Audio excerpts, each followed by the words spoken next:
Next up, in prospective players who we would like to see don the black and white in the next couple of years, is a pre-agent, not necessarily a free agent next year, but at the end of 2025 will be a non-free agent. And we're talking about Matt Rowell from the Gold Coast Suns, initially drafted in that 2019 year. And we know what he did in his first 4 games before he sadly injured his shoulder against Geelong. Those first 4 games, would he poll maximum Brownlow votes?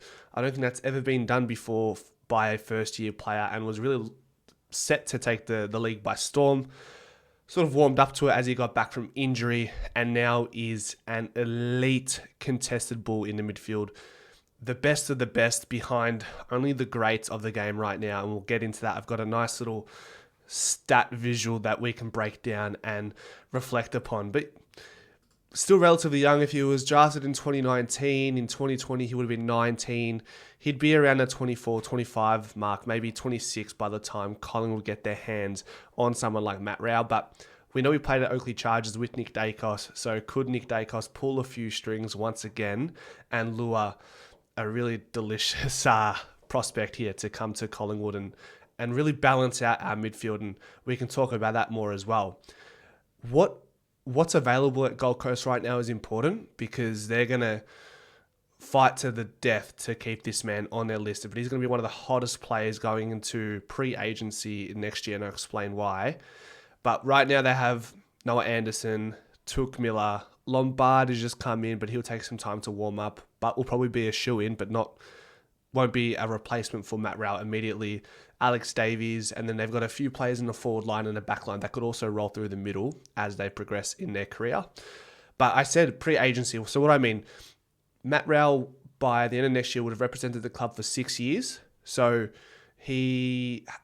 for him to be a restricted free agent, which is what he would be next, because he definitely would be in the top 25% of earnings of the club, he would have had to have represented Gold Coast for 8 years or longer.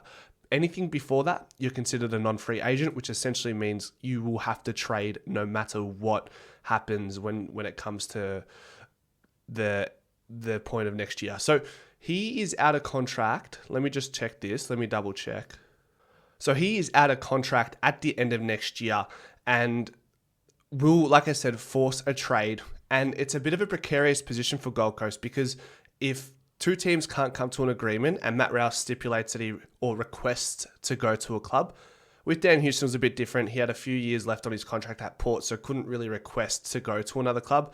Whereas when you're in your final year, you have a bit more power in the conversation. And that's why I say it's dangerous for Gold Coast, because they lose the upper hand in this situation. Now they're just hoping that Matt Rowell says, yep, I want to stay, or signs at some point next year, because it could very well be a Bailey Smith situation where it got pushed to the final day and Bulldogs end up losing Bailey Smith for a first-round pick, where if they did have the upper hand and maybe traded him last year potentially, they could have maybe argued 2 first-round picks for someone like Bailey Smith or some change. But for a late first-rounder, which is what Geelong had to give up for Bailey Smith, this is a situation that Matt Rowell could potentially fall in. And that's why I think he's more gettable than some other players, and is really, like I said, really dangerous for Gold Coast. And just they must be praying that they get some goodwill from Matt Rowell. But Matt Rowell is from Melbourne, so that also plays into this conversation very heavily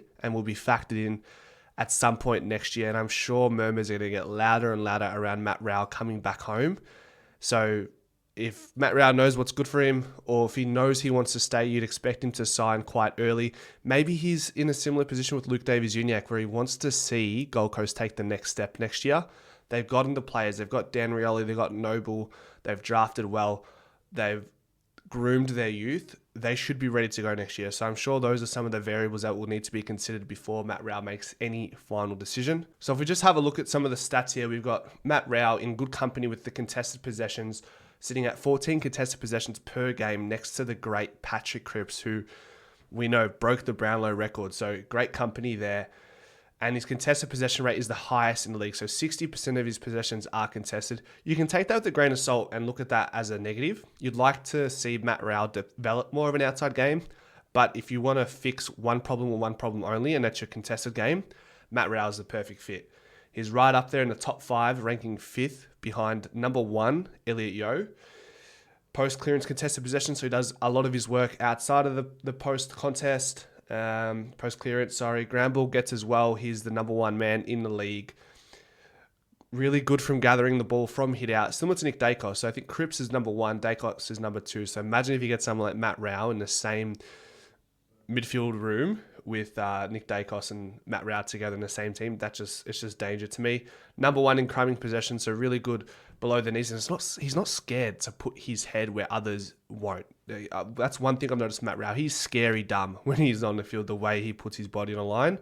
I do worry from him at times, but it looks good on the stat sheet, and it looks good in the game of giving yourself up for the betterment of the team. Number 5 in clearances, 7 clearances per game. Picks up a lot of free kicks, as I said, because of the way he puts his body in the line. He does get a lot of free kicks and doesn't give away many either.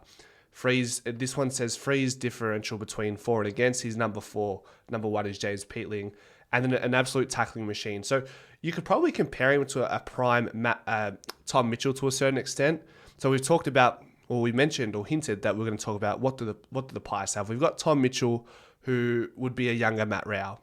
And Matt Rowell would be a younger Tom Mitchell. We've got Nick Dacos, who's the perfect balance between inside and out.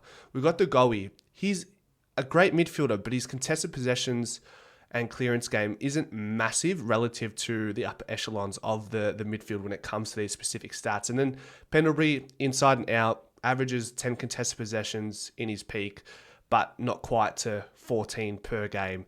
And then further down the line, you're looking at Ed Allen hoping to step up, Ned Long, and McGuan, who's coming in, probably won't be too much of an inside player. He's much an outside player in the Coates Talent League, and we'll see what he develops into in his top age year in 2025 playing for the Western Jets.